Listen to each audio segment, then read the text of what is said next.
Welcome, everyone. Thank you all for coming to tonight's webinar. We are beginning as we're coming to a close for the 2024 season. So this is a great time to talk about legislative advocacy. We have some great speakers here with us. So I will start by letting anyone in the room who's not familiar with me. My name is Sarah. I'm one of Interfaith Partners for the Chesapeake's Program and Outreach Coordinators. And before we get started, we're just going to go over a brief tech orientation that you're going to see here on the next slide, just to ensure a pleasant experience for tonight's program. So first, we ask that you keep yourself muted during this presentation.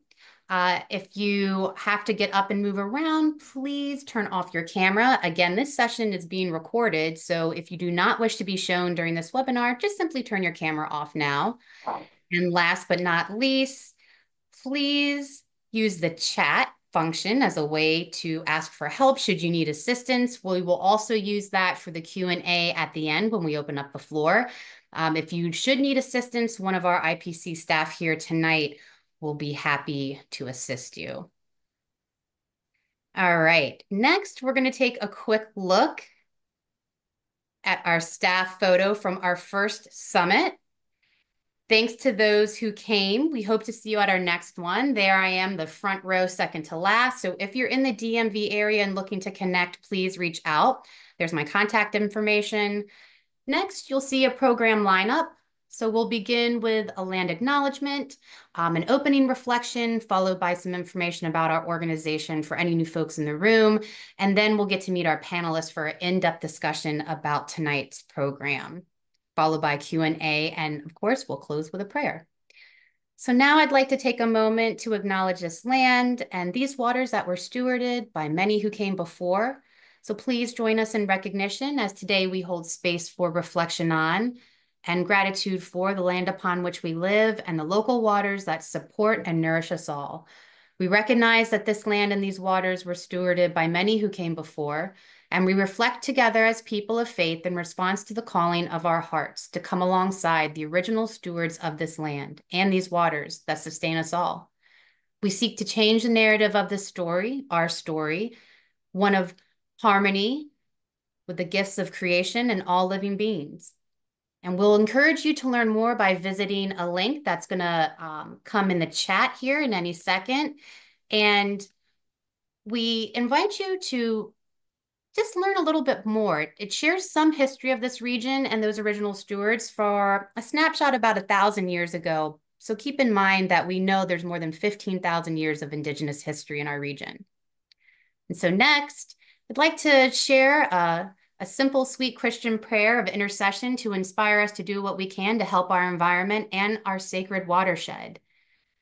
Gracious God, creator of all, we raise our hearts in grateful praise for all the beauty that surrounds us.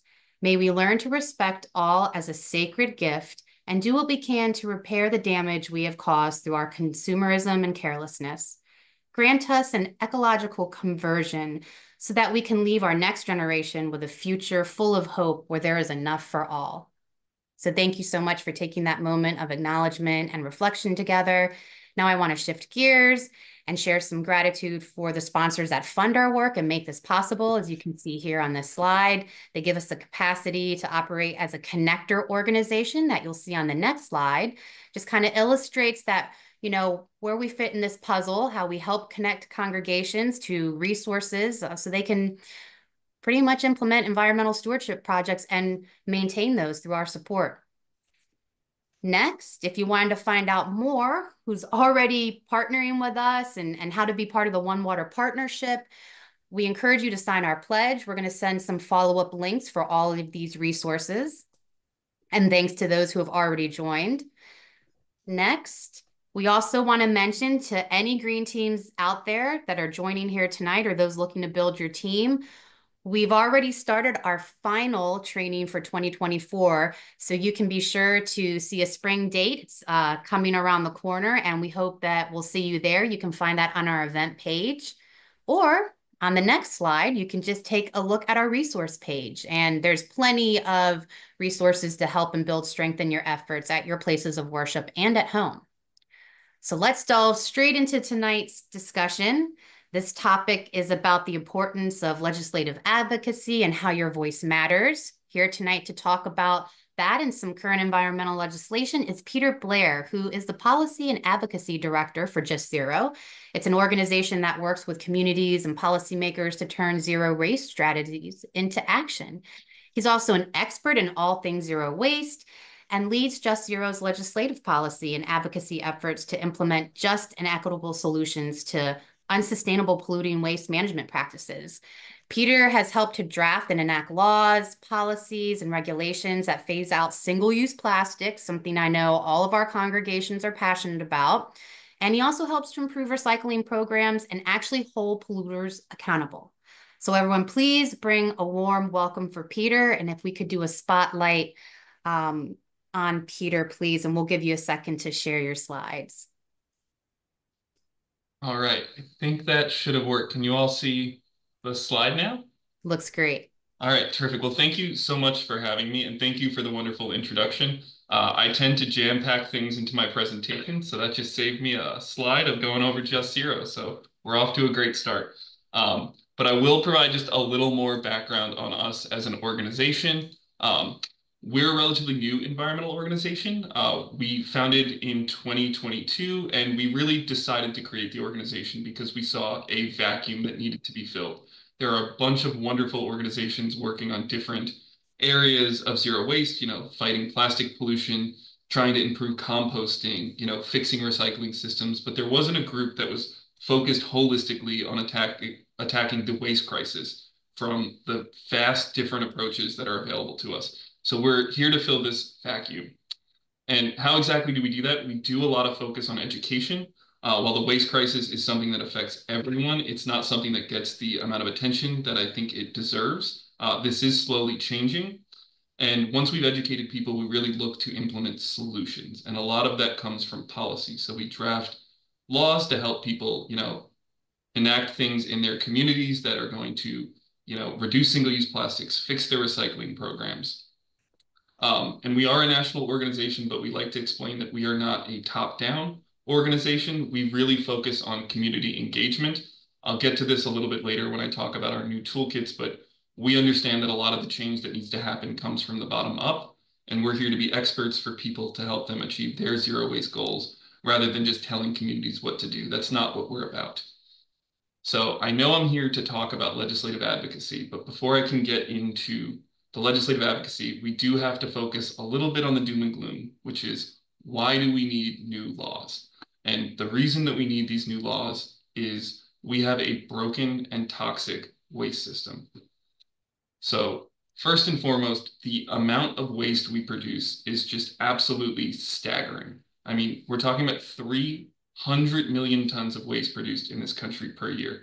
And this is just the waste that we all deal with in our households. This doesn't include hazardous wastes or special waste. This is just what's in your kitchen and my kitchen, right? 300 million tons per year. And most of this is going to a landfill or incinerator, which is a huge problem. 76 million people live within 3 miles of a landfill or incinerator. And what that means is they live within 3 miles of something that is affecting their health and their environment. Something we get asked a lot is it better to burn or bury our waste? And the answer is there's no right answer. It's the wrong question. When we're talking about landfills, when we're talking about incinerators, we're talking about extremely polluting facilities, facilities that are going to have impacts on their communities for decades to come. They're climate damaging, they're poisonous, they're toxic, they are risky, and they're expensive. These are outdated ways of dealing with our waste that we need to move away from. So, unsurprisingly, a big culprit for why we have to deal with these facilities is the plastic pollution crisis. Plastic production is rising at a rapid pace. This is really where the oil and gas industries see their plan B. They know that people are moving away from using fossil fuels for heating their homes, for electricity, for driving their cars. So they're funneling all their efforts into producing more plastic. And one of the biggest drivers for this is single-use plastic packaging. So think about every time you go to the grocery store. Sure, you're there to buy cereal, but what are you ending up with? A cardboard box with a plastic liner in it. Most of the plastic that we're dealing with is coming from this consumer sector.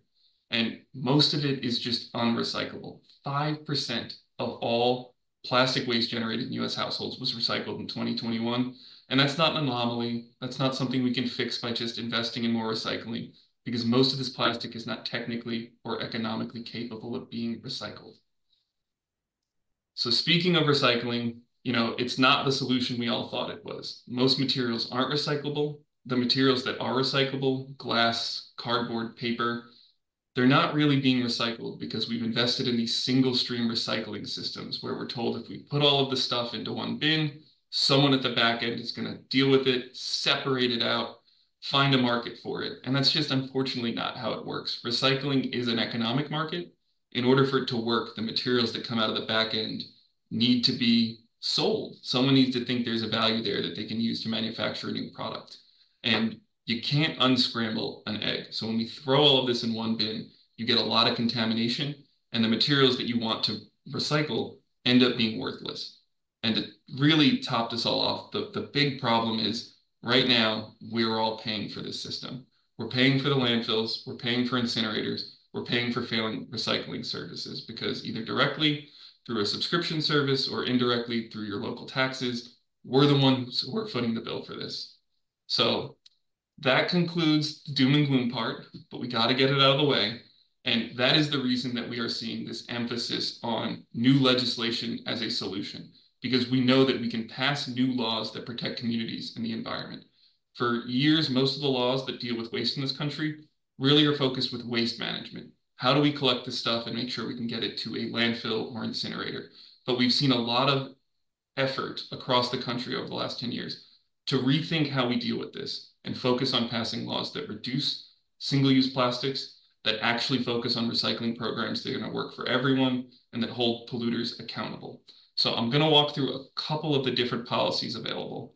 So the first one, it was already mentioned, single-use plastic bans. These are by far the most popular form of zero waste laws that we've seen popping up around the country.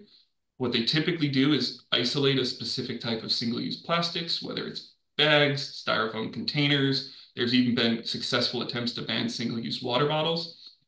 And they're really focused on items that are wasteful, unrecyclable, frequently littered, and easily replaceable. And we've seen these be incredibly successful.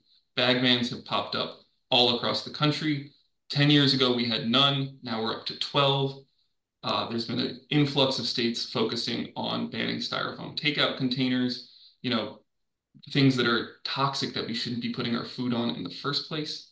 And now there's been this really big push to take these and kind of do interesting things with them. So California, Illinois, New York, and Washington, they've all passed laws that tell hotels, hey, no more little single-use shampoo bottles, no more little things of lotion that no one has room for. They're not, putting in the toiletry bag. Have big ones, have reusable ones. You can't do the single-use ones anymore. It's too wasteful. They're not recyclable. So this has really emerged as a policy that we've seen a lot of states interested in, and they're also available to be implemented at your local level. A new wave that we're seeing when it comes to dealing with plastics is what are called truth in labeling laws. So think of the last item you bought and think of the last experience that we've all had, where you're standing in your kitchen and you're staring at a piece of plastic and you're like, does this go in my recycling bin? I want it to. It has the recycling label on it, but I feel like it's not recyclable.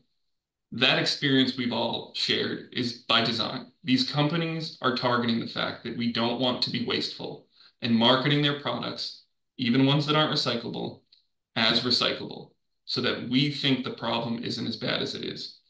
But the problem is pretty bad. So what states have done is they say no more. We're going to set clear requirements of what can and cannot be recyclable.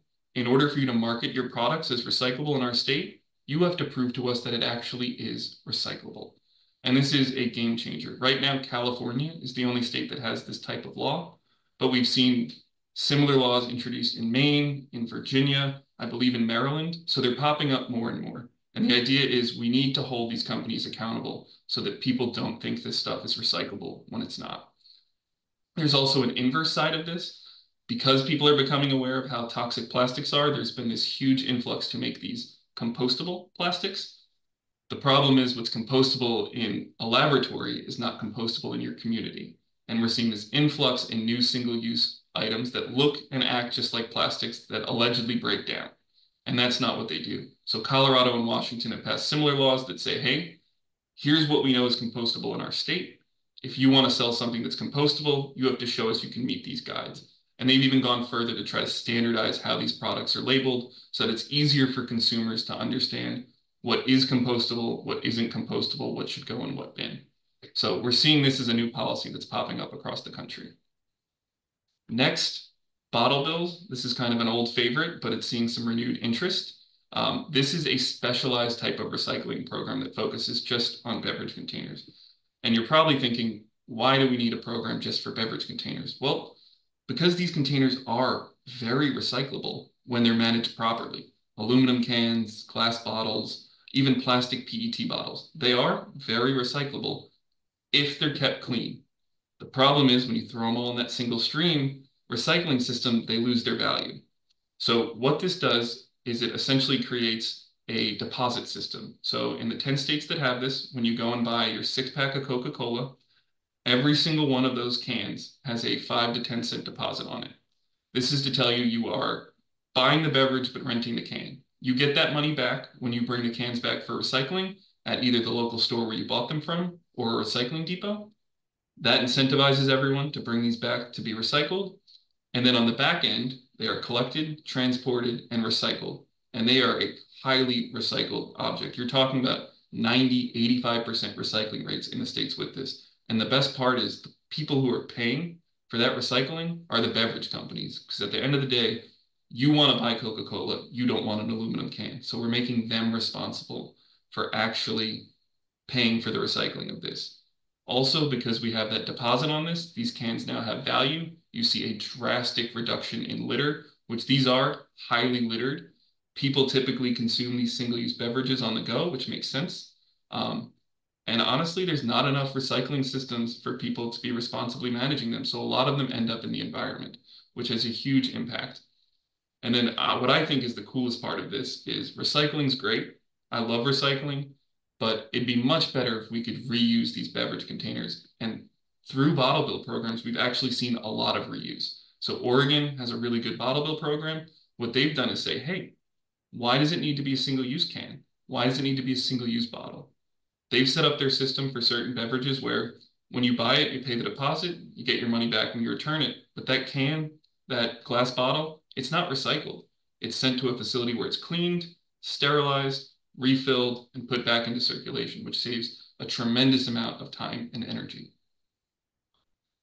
Perhaps the most complicated policy that we've seen become a real rock star of the zero waste world in the last 5 years is what is called packaging reduction and recycling laws. You might have heard it talked about as extended producer responsibility for packaging. I personally don't like that name because it's very boring and it doesn't show what these programs really can do. But this is a game changer when it comes to holding producers accountable. So you think about all of the products that you're trying to recycle. You think about all the packaging you deal with. You buy something on Amazon and you've got 5 boxes and layers of bubble wrap.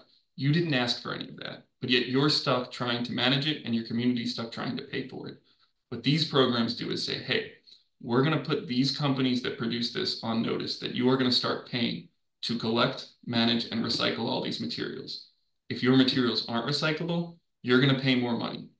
And what has been really transformative is states are using these types of laws to drastically reduce waste. California passed the 3rd program in the US. We're currently up to 5. They have a 25% plastic reduction goal in their law, which says all of the companies, the Amazons, the Procters and Gambles, these big companies that are producing all of this single-use plastic that we don't want, that just comes with the products we're buying, they have to slash that plastic by 25% in 10 years. Maine's program has similar goals. Some of the programs are focused on investing in reuse infrastructure so that we're not just focused on recycling, that we're making sure materials are reused and sterilized. So this is a great program, but it is very complicated and controversial. And then finally, a huge issue with waste is food. Food waste is one of the largest components of the waste stream, which is incredibly frustrating when you think about all the time, energy, and money that went into producing this food, and as well as the amount of people that are in need. So 40% of the food that's generated in the United States goes unsold or uneaten, which is just a tremendous waste of resources. Most of it's ending up in landfills, and when you put food in a landfill, it breaks down to produce methane, which is a powerful climate damaging gas. Landfills are actually the third largest source of methane in the world. So what have states done? They've essentially said, we're going to stop the disposal of food waste. We're going to slowly phase out sending food waste to landfills and incinerators, and we're going to require large generators, which are typically places like hospitals, schools, businesses, to reduce their food waste, donate their excess edible food to hunger relief organizations, so it's going to those in need, and recycle the rest, because with food waste, the recycling systems work. Composting has been around for thousands of years. You take this resource and create a valuable fertilizer that can be used for everything from your garden to industrial farms. It is a great system. And we've seen 10 states, I see the slide got cut off a little bit, but 10 states have passed this type of policy to varying degrees. Vermont has told everyone you're not allowed to send food waste to landfills. Maryland has taken a little bit more of a, um, you know, targeted approach, really focusing on large businesses that are located near recycling services. But this is a really tremendous way to attack the waste problem. Now, I know I've spent a lot of time talking about these policies, and I do want to acknowledge that it is not easy to pass legislation. It is a hard thing to do, and we're aware of that. Designing the right policy is challenging. Figuring out the right policy that you want for your community is even harder, and navigating the legislative process is complex and time-consuming and frustrating. So what we have decided at Just Zero, we've released this earlier this week, is we previously had static pieces of model legislation. These were just bills you could take and try to bring to a elected representative in your community, which is a great starting point. We, are good at drafting bills. We like drafting bills, but the problem is what works in California is not going to work in Maryland. And what works in Maryland is not going to work in Pennsylvania. And you can get even smaller. What works for New York City certainly will not work for my local community in New Jersey. So what we did is we broke apart our model legislation and we created interactive toolkits. And it's essentially a choose your own adventure process of building a customized bill that works for your community. So all of the policies I just went through, we developed toolkits for. And what that means is we know there's not a one size fits all approach. If you use our toolkit, you are going to go through the policy that you're interested in exploring and find out the different ways you can customize it to make it realistic for your community and addressing the specific needs that you want solved. So how does that work? Well, the first step is you'd identify the issue you want to address and you'd find our corresponding toolkit. From there, you review the toolkit and learn more about the policy that you're interested in pursuing. So let's use single-use plastics, for example. Maybe you're really frustrated with seeing balloons stuck in streams and single-use plastic bags clogging up your drains. So you decide you want to do something about the plastics issue. So what you do is you go to that toolkit and you download the template we have, which is essentially an outline of a bill. It has every section you'll need, including all the boring stuff that no one wants to pay attention to. But there's also space in there where you can copy and paste language from the toolkit, which is where the customization comes in. You'll go through the toolkit and evaluate the different choices you can make. So maybe for your community, you're ready to be aggressive and you want to focus on banning plastic bags, styrofoam containers, and making hotels get rid of their single-use toiletries. You can do that. Maybe you realize that's not something realistic for your community. You really want to focus on banning single-use plastic bag balloon releases, making sure that you can't have these giant demonstrations where people are putting thousands of balloons into the air, which what goes up must come down. You can just select that option. And we have sample language that you can use that will create the bill for you.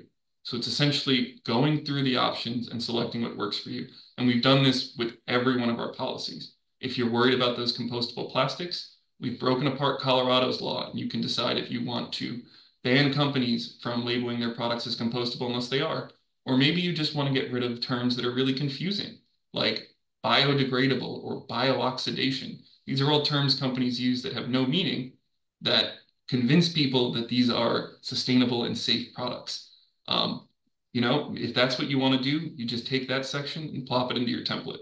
So the end goal is always going to be the same. When you're finished, you're going to have a customized bill that works for you and is designed specifically to address the needs of your community. So that's one side of it. The other side is, I understand navigating the legislative process is hard, and it's great to have a customized bill, but once you have that bill, what are you going to do? So the other side of our toolkit is we break down the legislative process to make sure it's easy to understand the different steps that typically happen in your state or your community to the best of our ability. Every state has different laws. And then we provide a bunch of different tools that you can use to make sure you stay on top of the bill during the legislative process. We have tips for how you testify in support of your bill to make sure your voice is being heard and your local elected officials are seeing that this is something they need to pay attention to. We have strategies for meeting with key decision makers so that when you're going into those meetings, you know how to plan them, prepare for them, and execute them to make sure you're walking away, hopefully moving your bill forward. We have tips on how to publicize this issue in your community, whether it's writing a letter to the editor or an op-ed. We've tried to think of the different strategies that we've seen be successful in communities across the country and make it accessible for everyone.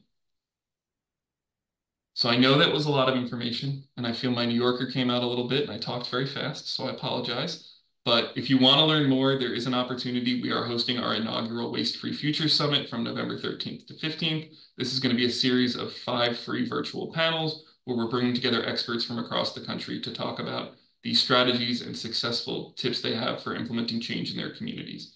We've got a wonderful keynote speaker in Diane Wilson, who's talking about her efforts to fight the petrochemical industry. We are going to break down and demo our toolkit so you can see exactly what this looks like. And we're going to have a session focused on communicating about these issues to make sure that you have the tools and understand how to explain complex issues in a way that gets everyone excited about finding solutions. So thank you so much for your time. If you're interested in learning more about Just Zero, that's where you can follow us on social media. And I'm happy to answer some questions later.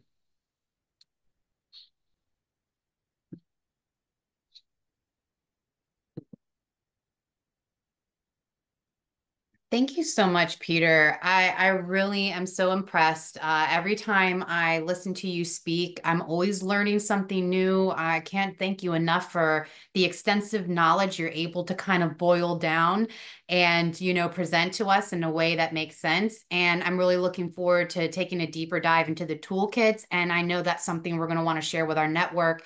And I already know there's going to be a lot of folks asking for those toolkits. So thank you. And yes, just hang out with us. We'll open up the floor for Q&A at the end.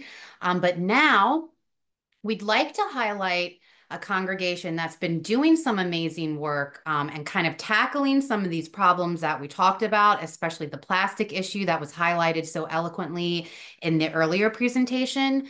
Mary Luzon, she's here from St. John's Episcopal Church, and she's a member of their Creation Care Commission.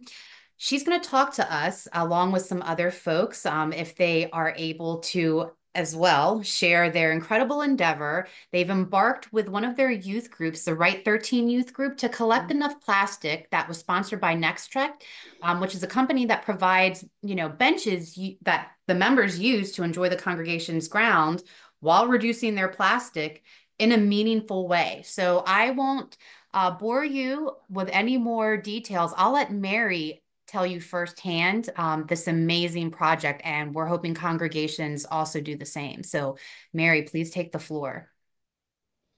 Well, hello, everyone. My name is Mary Luzon, and I am a co-chair of our Creation Care Commission at St. John's.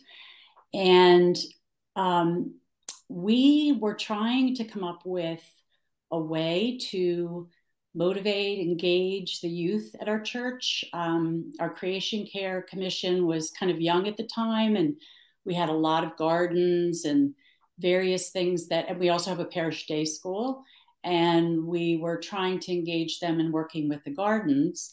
However, we found that no matter what we tried, we just couldn't get them fired up about the gardens. And so we just kept looking and looking, how can we get the kids engaged? And we went to the Interfaith Partners of the Chesapeake Summit last February in Annapolis, and Terry Solomons, my co-chair, and I. And one of the presentations we went to was about the plastic problem, kind of similar to what we were just hearing about. And at some point in the presentation, they asked us to turn to someone we didn't know in the group and ask them what they were doing with creation care and anything involving plastic. So I happened to turn to someone I didn't know who was from a small church in, I believe, Blair. And she said they really didn't have anything going on with creation care, but someone had heard about Trex having a program where at the time, and this was a few years back, you could in 6 months collect 500 pounds of the stretchable plastic that you couldn't put in your recycling bin, kind of what you take to the grocery store. So she said just a few of them decided to give it a try, and it was a big hit at their small church. And this kind of started their creation care. So she said they just kept continuing it. You know, every 6 months they were getting a new bench and they kept collecting the 500 pounds of plastic. And so she just was telling me a little bit about this. We only had a few minutes. And so we went to some other workshops at the summit. And then on the way home, I was telling Terry about this project. And we just got really excited about it. And we thought maybe this is something that the youth would be excited about, and our church. And it was a way to keep plastic out of landfill. So, and we just learned a lot about what was going on with the plastic problem. So we went and met with our head rector. We met with the parish day school head. We contacted Trex. They connect you with sort of a liaison, and it's mostly just churches and schools that they do this with. And it turned out they've been doing it for quite a while, but so many people are involved with it now that it's 1,000 pounds in a year. So they've kind of made a few changes in the rules around it. And we thought, well, you know, that seems like a lot of plastic because plastic is so light. But we were very surprised. So we decided to roll with the project. Everyone was very supportive. We met with one particular group, right? 13 teenagers, young teenagers, 7th and 8th grade, I believe. And we showed them, we told them about the project. We talked a lot about the plastic problem. And I was actually surprised how much they already knew about it. And Terry's going to talk to you a little bit about some of the logistics about collecting and what you have to do for it. But we kind of practiced it with them. They had scales to weigh plastic we had. We talked about the collection, and they just seemed to really be excited about it. So they kind of rolled with it. And what you see in this particular slide is one of the presentations for the congregation. And it was a blessing of sort of our mascot, Bagzilla, which was a lot of fun. And the kids loved that. And they started calling it the Bagzilla Project. So between the school and the congregation, and then one of the senior housing places near us, everyone just kind of came together. We really found that people got very excited about it. People started learning about the plastic problem. We ended up in 4 months collecting over 1,000 pounds. So it was a tremendous success. And you cannot start again to get another bench until the year has ended. So we started on Earth Day this year. So we have to wait until next year's Earth Day to start again. And probably it'll be with the school trying to earn a bench since they helped us earn a bench. So it's sort of going to be an ongoing project, I think. So we have also, after Terry speaks about the logistics, we do have 2 people involved with the youth group here. We have one of the youth who kind of led his peers, and then we have his dad, who is one of the youth group leaders. So you'll hear some more from them in just a little bit. So Terry is now going to talk to you about the logistics of how we went about collecting the 1,000 pounds.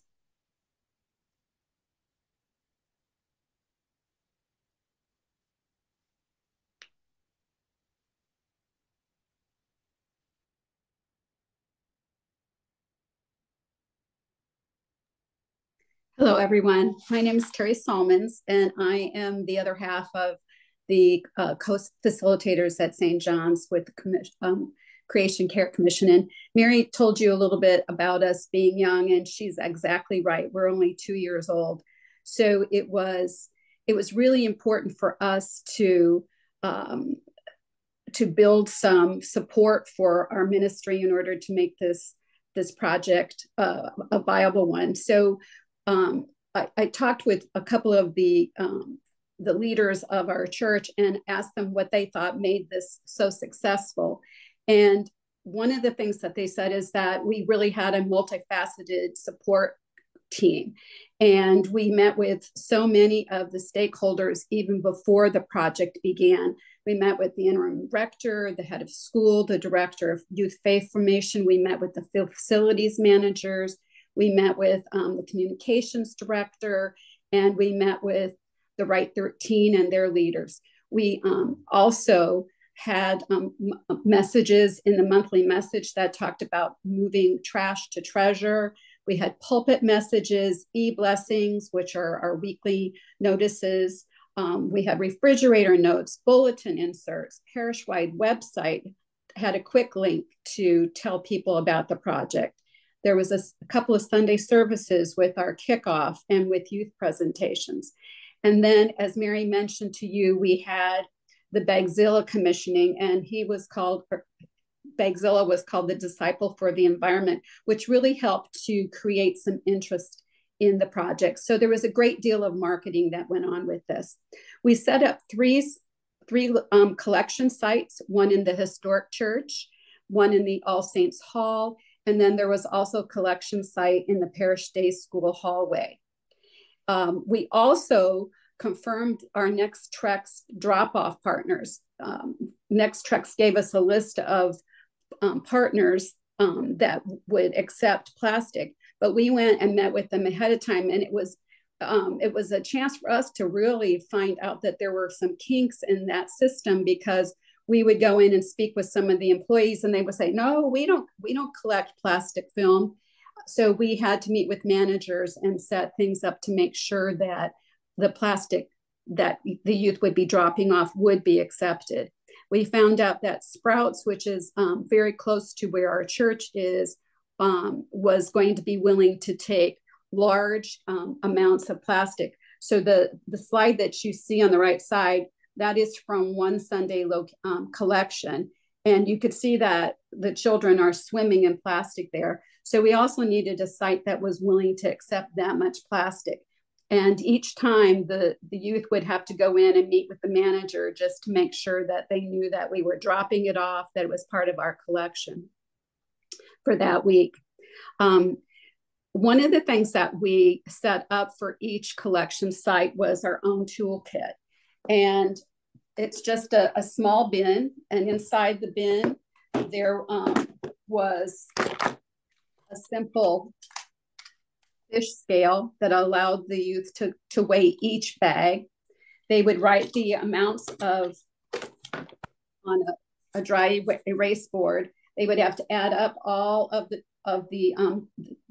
weight of the bags, and then they would post the St. John's name on the dry erase board, the total amount collected. They would, as you can see in the slide there, one of the Right 13 youth is holding a sign that tells the total weight for that particular day, and take a picture of it. That information would then be uploaded to Mary Luzon and I, and we would post it on the Next Trex portal. The other thing that the kid had was just a clipboard for them to collect all of the weight so that they could see this building. And one of the things that we just lucked into is that the youth leaders for the Right 13, John and his son Ben, just did a phenomenal job. And I won't steal their thunder from them, but they really did a great job of keeping the parish up to date with how many pounds were collected. And instead of, as Mary said, instead of calling it the Next Trex Challenge, they renamed it the Bagzilla Project. And that really helped capture the information or the attention and interest of the St. John's community as well. So the other thing that was in the bag, believe it or not, was a bag to put into the bins. And you can see one of the slides on there shows a bin. So even though it seems counterintuitive to have a single plastic use bag to collect all of the other bags, we did put that in there, and it made it really easy for the youth, to see through the bag to see if there were things in there that did not belong, which part of that was also educating the congregation to know what was acceptable and which was not. So without further ado, I'm hoping that John and Ben are on with us, and if they could, Sarah, if they could come on next, that would be awesome. Thank you so much for just walking through all the logistics of that. That's such an amazing project. I'm always looking for ways to share with congregations on how to engage their youth ministries or youth groups or schools. And this is, I can't think of a more perfect example. I do see John with us. And if I may just ask, frankly, why don't you go ahead and unmute? I'm searching through the folks, and I feel like I'm a little slow. So by all means, just go ahead and unmute. And also, if your son's here, just please, Yep. please unmute. I'm John Leovi, but my friends call me Mr. Leovi, and this is I'm Ben. so. How are you? So, do you want to say what it was, Ben? Do you want to talk first? Do you want me to talk? So, I was one of the Sunday school teachers or youth faith formation leaders, and we went to the meeting, and it was in mid-April, I think, and the whole class was about that, and we all thought, well, that sounds fun.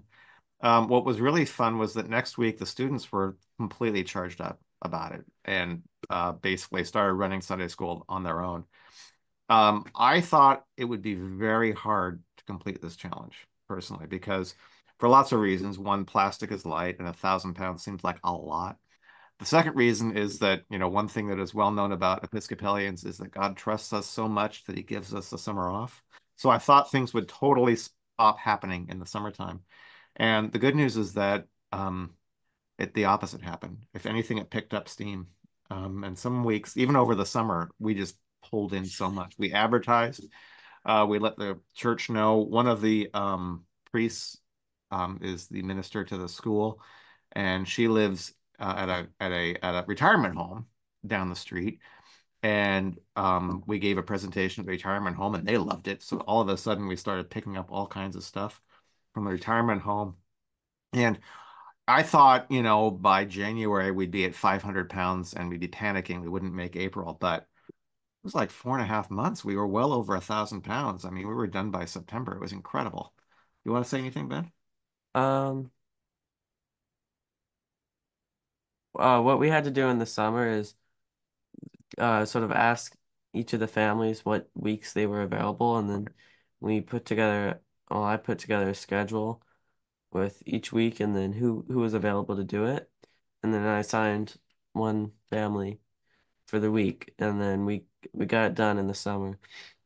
So that was a challenge that turned out to be not so hard. Yeah. For us too, we found that Sprouts was the easiest to drop off to. They let us take shopping carts inside, and then they would take it out to the back. They're very nice about it. Before we were taking it to random collection bins at different grocery stores, and that a lot of them would fill up, so it didn't really work. Yeah, we drove around together a few Sundays early on going, oh, it's full. Oh. So it was easy when we settled on Sprouts, which would take all of it, which was good. One thing that we did, and I just sort of lucked into this. I don't know why I started it, but I started writing cheerful emails to everyone, enthusiastic emails, which was it was fun. And it was easy because I kept truly being amazed at how much we were collecting and how easy it was. So I started writing these, emails with, enthusiasm in them that maybe help a little bit advertise the program. And took pictures of, like you see here, Ben and another one of the students. It was very gratifying because, since COVID, the class sizes are smaller. We didn't have that many students in the class, but people were calling up friends and neighbors saying, give me your plastic. Remember we went to your grandma, we went to your aunt and other neighbors, and Mrs. O'Neill next door. It's like, can I have that plastic? And she pulled the plastic out and we just gathered in. I would say that it was both surprising and a little bit alarming at how easy it was to get that much plastic. right? I mean, which just tells you that we didn't even scratch the surface of what we see in our small community, right? So that was both a good and a bad thing that we learned, I think, is that it wasn't that hard to do. Draw from that what conclusion you will. But we had a great time. But we're still doing it too. We're just not weighing and measuring it. We're still gathering everything, and the plastic's still piling up. Anyway, any questions? Thank you so much, John. Yeah, if you could hold on just for 1 minute, because I know I Sure. do see some hands. And if I just may, a caveat to that really wonderfully inspiring presentation. I share that sentiment, John, that it's wonderful, but yet alarming at the same time, right? And just imagine, I always think of big cities, and just how much is produced, and you really don't know where it's going. I myself had fallen victim in the past thinking that, oh, these bags are getting recycled at certain grocery stores, and that's not always the case. So I'm just really amazed that you found a truly unique and practical way to kind of tackle some of that. And it's wonderful to hear that it's still going on. Ben, that's incredible. Scheduling skills are actually very high in demand. So that was like a really great life learning lesson, I feel like, for everyone. I'm just really grateful that all of you came to join us this evening. And yes, let's open up the floor because I see some hands raised, and we have some great wisdom that we can share in the room. So I'm just going to go from where I see left to right. Jan has her hand up first. Please just go ahead and unmute and ask your question. Hi, I'll try to express this. I'm not quite sure how. Maybe Peter can help because I know um the volume that he's seen. How is there any kind of a transformation in thinking on like the funnel? I mean, the plastic is endless.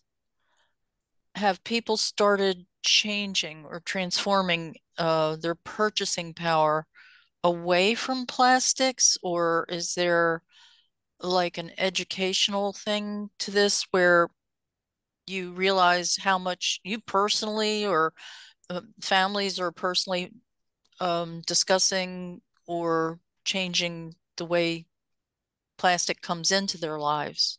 Does that make sense? Yes. Or Yeah. other people who you've collected from, or um, information on how to substitute plastic purchases with things that are more sustainable. The answer is yes, but I don't know if I can, you know, yes. I mean, it's a little bit like when you confront someone with bad behavior and they get defensive and deny it. They may not change immediately, but you're making it a little bit harder for them to make the same decision again. Know what I mean? I can't say that, I'm more aware of plastic and where it goes and what it does. I'd like to think that's transformed into less in our lives. I don't know if I could quantify that for you. It's so easy in life to say, oh, it's just this one time, it won't matter. You know what I mean? And I think we're so accustomed to living with plastic that it's hard to do. I mean, we've started changing our buying. I switched over to floss that's made of something that's not plastic, that is dispensed in a glass container that you reuse. I've switched over to that. I found toothpaste that doesn't come in a tube. I found things like that, right? You helped me with shampoo that's actually like a bar of soap. I mean, as opposed to coming in this bottle that goes God knows where. So I think I have made some changes. Are they enough to make a difference? Not me, no. But I know that the 8 to 10 students in the class are thinking about this differently, and will always have the memory of taking on this challenge and doing something meaningful to it in a short period of time. Um, I mean, there's just so much to do, right? You get overwhelmed. But I think the answer is yes. I think the answer is yes. What do you think? getting a nod. So I appreciate that's a great answer. It's the same way I feel making little changes like that. It's the production end of it when the companies just keep inventing more things. right. I can chime in a little bit from kind of the bigger picture perspective. It's wonderful when we make all of these changes in our lives. That is something we all should be doing. But a lot of the work that, Just Zero is focused on is acknowledging that so much of it is out of our control. Right. I'd encourage you to think next time you go to the grocery store about the things you need to purchase, how expensive things are nowadays, and how much more expensive it would be if you tried to avoid plastic. Because all of it does come with we call it the reuse tax, the sustainable tax. Yeah. The reason the companies are using plastic is because they don't have to think about the things we're talking about. They're not paying to collect, try to recycle it, manage it. They're really putting that on us. And I do think there has been a big shift in the conversation focused on we need to stop trying to blame ourselves and we need to hold these companies accountable. And that producer responsibility policy that I talked about, these packaging reduction and recycling laws, that's where the big push for these has come. It's the idea that, why is it up to us to try to collect all of this single-use plastic film that can't be recycled through traditional means, that have these niche programs, when we have no control over the fact that our bread comes in this, that Yeah. our dry cleaning is delivered to us in this. These companies should be taking responsibility for dealing with that. And it's been successful. I mean, in 4 years, we have 5 laws, 5.5 if you want to count Illinois and Maryland, have laws on the books that are coming up with a proposal that they're going to consider in the next 2 years. So I know I did a lot of doom and gloom in my presentation as well, but I do think things are changing. We usually say that we've won the kind of conversation that this is an issue. Now we need to win the idea that it's not up to us as individuals to fix it. I would like to say something too as an outcome for our Begzilla project is that, and we didn't really talk about this, but one of the outcomes is that the Right 13 group has said that they want to talk a little bit more with other parishes, other churches around our community about what they did. And I think that this is a wonderful outcome in that one of our goals is really forming faithful stewards. And this project has led to that. So it might seem like, John, just one small step, but the web of that influence will not be seen perhaps for many, many years. But who is to say that what you did has made a larger difference, especially with youth at our congregation. And if other congregations buy into this as well, it'll just keep multiplying from that. Well, I hope so. And I think our students were very interested in, first, other churches. But, I mean, we live in, suburban Maryland. I mean, every faith community that exists on earth is represented between the cities of Baltimore and Washington, D.C. So I can see Ben is slinking away. He's trying not to be noticed. But I think it would be, I think the students do have some interest in like going to another Episcopal church, the church down the street, the proliferation of synagogues, mosques, there's temples, there's all kinds of places where there are students just like Ben, his age, who realize that they're going to be living in this world that my generation has created and want to do something about it. And I think it'd be wonderful if we could get, people from different communities, faith communities, whatever, to work together on this project. I think it really made the class year that we had last year a great success. They'll never forget it, and I think there is energy to spread it out more. So I love that, John. And in the interest of time, it's actually confounding to me. The hours just kind of slip by. I see Bonnie has her hand as well. But if I could just piggyback on some of that messaging earlier, Peter, you used some really appropriate language because I myself, as an outreach coordinator, I talk to congregations and I do feel just as growing up in this whole like recycle, we have been conditioned mentally to own that. So it was really important to have you open up the program with it is the producer's responsibility. They have kind of brainwashed through propaganda a lot of this reuse, recycle. And so I love that we showcased St. John's as a way to actually make a meaningful project out of some of that waste. And thank you for putting the toolkits. I do want to share with everyone real quickly, and then Bonnie, I'll let you take the floor, that all these resources will be provided in a follow-up email. So we'll send out the recording. We're going to send out the resources to Peter's organization. We're going to encourage you to connect with him, use the toolkits. We're coming up on the legislative season. This is the perfect time to educate ourselves on what we want to see our states to do. And then if I may, without doing a shameful plug of IPC, we also, this was a huge team effort to create a at-home action kit moving towards zero waste. So there's going to be some practical steps that congregations and individuals can take to move towards zero waste, because I agree with you, Peter. I think that is the solution here. Sorry, I'm talking too much, Bonnie. Please take the floor. Actually, there was one other person with their hand up. I don't know if you want to call on them first, or I'm happy to.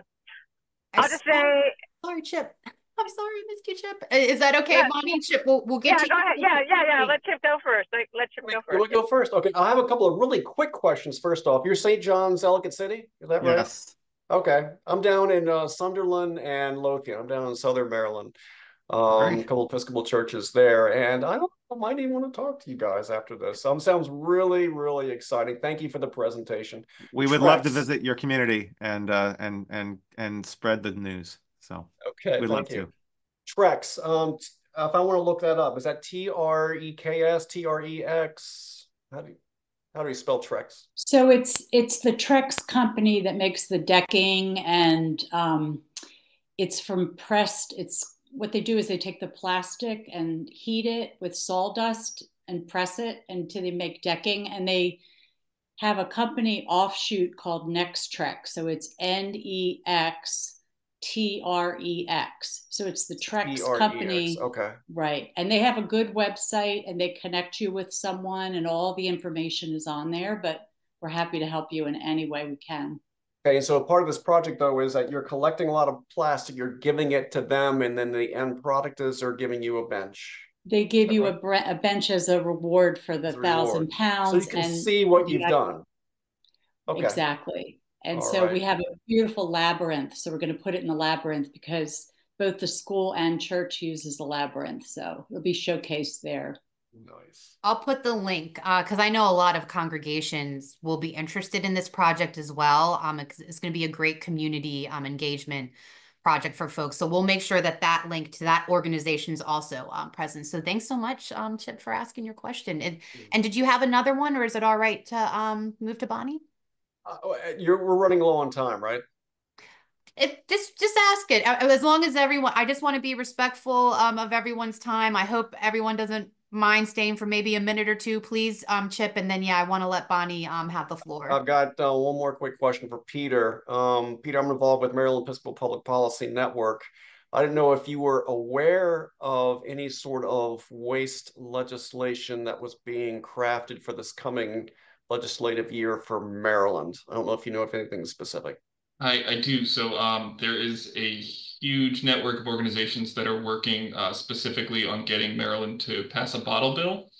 It's been introduced the last 2 years. It's getting closer and closer to a reality. So that's a big one. There are monthly meetings on Fridays. I'm happy to share that information with Sarah so she can pass it along to everyone. And then the producer responsibility for packaging policy that I was talking about. Maryland actually passed a law that is requiring the Department of Environmental, can't remember what it's called in Maryland specifically. I think it's Maryland Department of Environment, to study the issue and come up with a proposal. They're a little past the deadline for coming up with the proposal, so I don't know if it'll make it to this legislative session. But that's something to keep your eye out on, and we're tracking that and participating in the process to help the department come up with a policy that addresses the needs of Maryland. Great. All right. Thank you very much. Thanks so much for all the great questions. Thank you, Bonnie, for being so patient, please. Of course. And I'm going to be really quick because I know we want to close out with prayer. So first, I just want to a big shout out and thank you to my wonderful team at St. John's Episcopal Church. They're wonderful to work with, and it's a blessing. Thank you for sharing your story. It's so inspiring. And then I just wanted to double plug IPC's reducing take home actions with reducing your plastic waste. It's a great action kit. It has a pledge that your congregations can sign, and then also individual pledges that you can then run a pledge signing campaign with your congregation. So I think that would be a great follow-up, because it's not just the plastic film, but these other actions that you can take. I was going to mention the bottle bill. IPC hasn't announced what bills we'll be following this year, but we think this is going to be high on the list. And so when we're working on advocacy, certainly one of the things that's on the pledge is to do a sign-on campaign or a petition campaign. So there'll be options for congregations to participate in that way. So we really would like you to do that. And then I just, as a personal story, I've raised 4 sons. I have one son that he'll say, "Mom, don't buy." And I try to reduce my plastic waste, but it's insidious. It is everywhere. I have to tell you, I was at a hotel and they had apples wrapped in plastic, individual apples wrapped in plastic. And I'm like, it's an apple. Why does it need to be wrapped in plastic?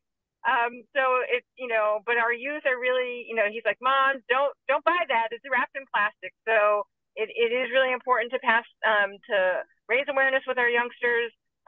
We are doing this for their future. And I know a lot of congregations are going to be wanting to do this. I will be at the Episcopal convention. We'll have a table there. So definitely want to find, if anyone's going to the convention, meet up with us there. Through our One Water partnership, this is exactly what we want to do. We want congregations to network with one another, to share resources with each other, to inspire each other. And any way that your outreach corridor, no matter where you are in the Chesapeake watershed, we will work to connect you and provide these types of resources to you. So that's it. I'll stop talking. Thanks so much, Sarah. Great workshop. Thank you so much. Actually, I was hoping, I was trying to message Rebecca. In the interest of time, thanks for hanging out with us. Could you please put the slide deck up? There's a survey, and then we'll close with the prayer. I just want to make sure everyone can get that link. Again, your feedback is so important. We couldn't do this work without your input as well. It's in the chat. You can open it up. Just a few questions. And then on the next slide, we just want to close with a simple, sweet Hindu prayer. And this is one of my favorite spots. This is a picture from the gorge at Great Falls. If you are in the area, I cannot emphasize going out to this place enough. May the waters flow peacefully. May the herbs and plants grow peacefully. May all the divine powers bring unto us peace. May the rain come down in the proper time. May the earth yield plenty of corn. May the country be free from war. The Supreme Lord is peace. And peace be with everyone that has come to join us this evening. Thank you so much for trusting us with your time on a Thursday evening when there's so much to do. Greatly appreciate it. And please keep your eye out for the follow-up email with all the resources we talked about. Thank you so much, everyone.